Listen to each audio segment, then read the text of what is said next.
Salve, salve amigos da astronomia em todo mundo! Meu nome é Sérgio Sacani, sou editor do blog Space Today e você está assistindo a mais um Space Today TV. No programa de hoje vamos ver algo assim realmente impressionante. Os astrônomos descobriram um buraco negro supermassivo com uma massa de 1 bilhão de vezes a massa do Sol. Até aí, nem é tanto problema assim. O problema é que esse buraco negro foi descoberto lá, pertinho do início do universo. Como explicar, depois de poucas centenas de milhões de anos, você ter um buraco negro tão massivo assim no início do universo? E tem mais uma coisa, ele provavelmente não é o único, ele deve ser um dentre milhares, talvez milhões desses tipos de buracos negros. São as observações aí desafiando o nosso entendimento sobre o universo. Vamos tentar, né? Tentar entender essa história toda. Manda a vinheta.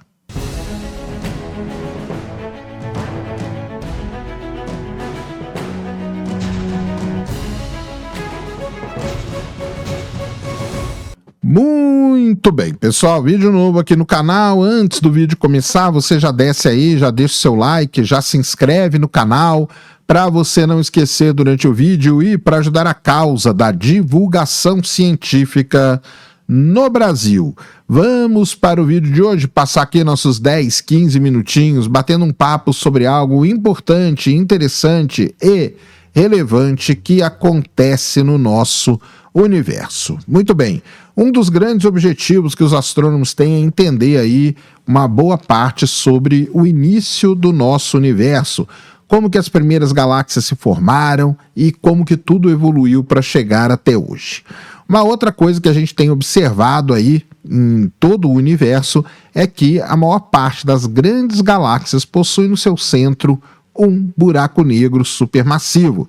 E isso é uma coisa muito interessante, porém, como que é essa relação entre galáxias e buracos negros e tudo mais? Os astrônomos sabem que para um buraco negro se transformar num buraco negro supermassivo é necessário um período de tempo. Por quê? O buraco negro começa ali com um buraco negro de massa estelar, quando uma grande estrela explode e tal, depois vira um buraco negro que deve existir, né, de massa intermediária, porque esses buracos negros eles vão se fundindo e vão crescendo, até que chega um momento que esses buracos negros de massa intermediária se fundem e criam um buraco negro supermassivo.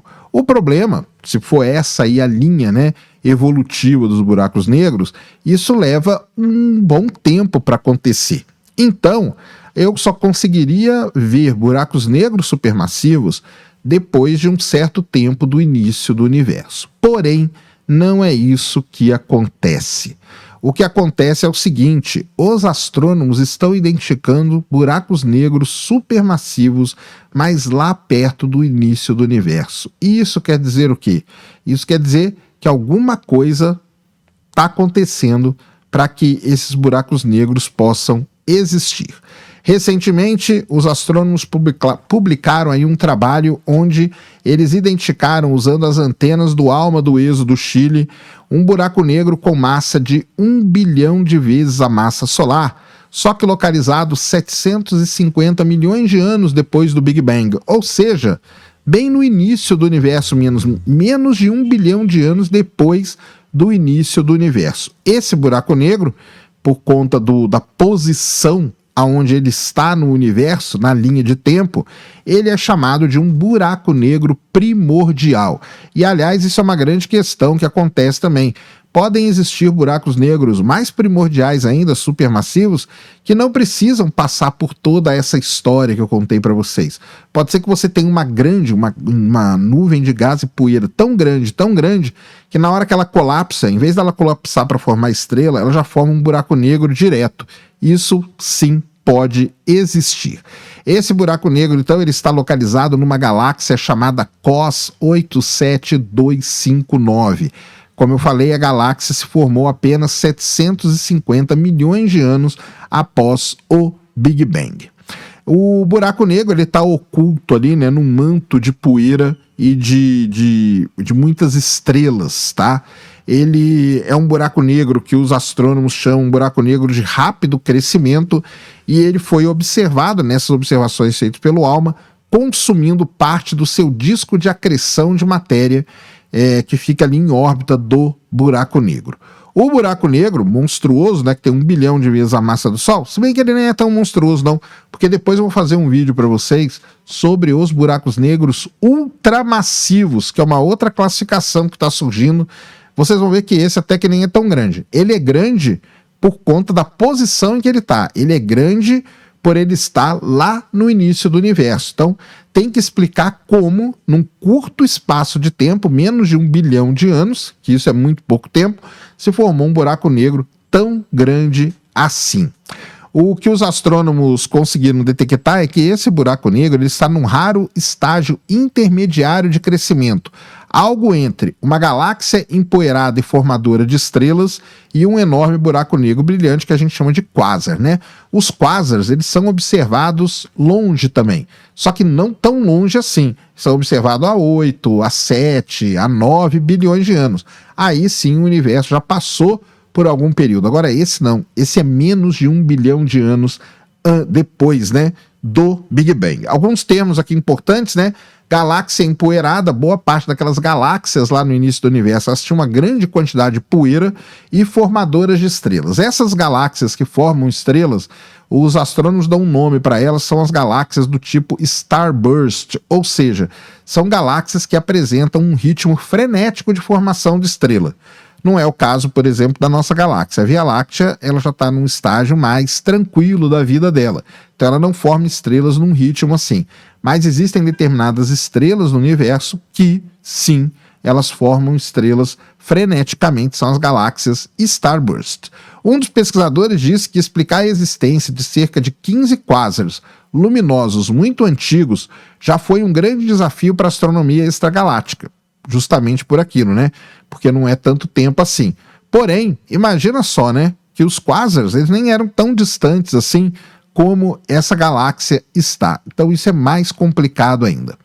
O pesquisador ainda disse que se os buracos negros de bilhões de vezes a massa do Sol são milhares de vezes mais comuns do que os astrônomos pensavam originalmente, como tudo indica, isso apenas agrava mais o problema no sentido de tentar procurar uma explicação para tudo isso que aconteceu. Essa que é a grande questão aí que os astrônomos estão lutando. Os astrônomos já usaram simulações, né, que mostraram que a gente chama no amanhecer cósmico, os astrônomos, para quem não sabe, eles dão determinados nomes para fases do universo, né? Então você tem lá o universo, lá no iniciozinho, o universo primordial, depois quando ele já nasceu, e antes dele completar 1 bilhão de anos, a gente chama de amanhecer cósmico. Depois que o tempo já passou um pouquinho, a gente chama de a hora do almoço do universo. E assim o pessoal, o meio-dia do universo, né? E assim o pessoal vai classificando. Então, as simulações dessa região aí, dessa época do universo chamada amanhecer cósmico, né? Sugeriram que nuvens de gás frio, né, podem ter se aglutinado em estrelas gigantes que estavam fadadas a entrar em colapso, criando os buracos negros. À medida que o universo crescia, esses primeiros buracos negros podem ter se fundido rapidamente com outros, aquele que eu expliquei no começo, criando então os buracos negros supermassivos aí lá no início do universo. Mas, como essas condições caóticas levaram à criação de tantos buracos negros assim, isso ainda é um grande mistério. E aí, né, os astrônomos, eles vão tentar dar uma explicação. E a possível explicação é a seguinte, olha só que interessante. Para você explicar buracos negros que se formando assim, ele já tinha uma ideia de como que isso poderia acontecer, certo? As nuvens ali, as estrelas que iam acabando explodindo, tudo isso acabava criando buracos negros já não tão pequenos assim, buracos negros já eram grandes, eles acabavam se fundindo rapidamente e aí você tinha o buraco negro supermassivo lá no início do universo. A explicação para isso pode estar na quantidade e atividade frenética dessas nuvens de formação de estrela, essas nuvens Starburst, onde os primeiros buracos negros se originaram. Os astrônomos já tinham, né, publicado um trabalho anteriormente de uma galáxia que tem mais ou menos a mesma idade dessa aqui e mostrou que a galáxia, olha só que coisa interessante, ela estava formando estrelas a uma taxa de 1.600 vezes mais rápido do que a Via Láctea. Ou seja, você tem muita estrela sendo formada. Muita estrela sendo formada, isso é muito bom para o buraco negro. Por quê? Porque você está gerando muito material e esse material pode ajudar nesse crescimento rápido dos buracos negros. A galáxia desse buraco negro, a COS 87259, ela não é tão rápida assim em formar estrela, mas ela forma estrelas a uma taxa 1000 vezes maior do que a da Via Láctea. Mas o buraco negro dessa galáxia, ele é 20 vezes mais massivo do que daquela onde é 1.600 vezes, tá? Mas tudo bem, porque elas estão ali, né, nessa situação toda de você tentar entender. Então pode ser isso, você tem uma formação de estrelas muito grande, você forma estrelas muito grandes, essas estrelas muito grandes rapidamente se fundem em buracos negros que já não vão ser tão pequenos assim. Como você tem muita coisa acontecendo, rapidamente você tem grandes buracos negros que se fundem e formam um buraco negro supermassivo. Então, basicamente é isso que os astrônomos estão usando para explicar a presença de buracos negros supermassivos lá no início do universo. Mas eles querem, né? Precisam continuar estudando tudo isso. O James Webb deve ajudar pra caramba fazer esse estudo também, porque ele é capaz de observar esse universo muito distante e ver ali algumas coisas acontecendo. Então eles vão continuar nessa de tentar descobrir e tentar entender como que no início do universo eu consigo ter buracos negros supermassivos e qual é a relação disso com a evolução das galáxias e com a evolução do próprio universo. Ou seja, tem muita coisa ainda para ser descoberta nesse universo e cada coisa que é descoberta são geradas milhares e milhares de novas questões. Esse então era o vídeo que eu queria trazer aqui no canal para vocês agora. Espero que vocês tenham gostado. Se gostou, já sabe, aquele tapa no dedão, aquela voadora com tudo no peito do like. Isso ajuda pra caramba o vídeo e o canal a ganhar relevância. Nunca se esqueça do pacotão youtubístico, compartilha, favorita, se inscreve no canal se você ainda não é inscrito, deixa aí nos comentários o que você quiser saber. Tamo junto diuturnamente na luta contra a má divulgação científica no Brasil e contra a anemia na divulgação da astronomia no nosso país. Mais uma vez, meu nome é Sérgio Sacani, sou editor do blog Space Today e você acabou de assistir a mais um Space Today TV. Fui!